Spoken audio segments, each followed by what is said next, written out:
Hello ভাইয়া বলো।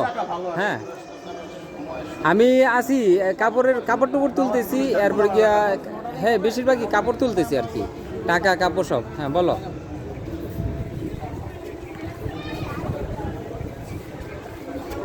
খাগড়াছড়ি দিঘিনালা পানছড়ি। আচ্ছা আমি আমাদের ওইখানে তো জামাত যাই, তো আমি খোঁজ খবর নিয়ে দেখি ওই জায়গার কি কি অবস্থা। হ্যাঁ হ্যাঁ হ্যাঁ হ্যাঁ হ্যাঁ, খাগড়াছড়ির দিকে তেমন কেউ যায় নাই। হুম।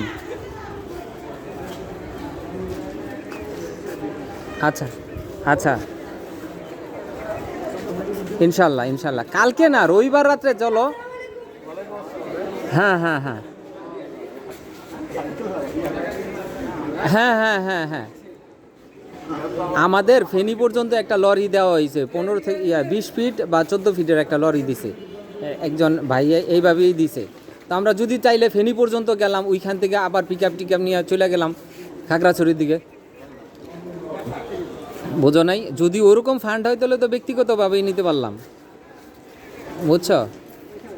ঠিক আছে, তাহলে তুমি একটু চারিদিকে একটু আলাপ টালাপ চালাইতে থাকো, দেখি এখান থেকে কতটুকু ঘুষাইতে পারি। ঠিক আছে। আচ্ছা, সালামু আলাইকুম।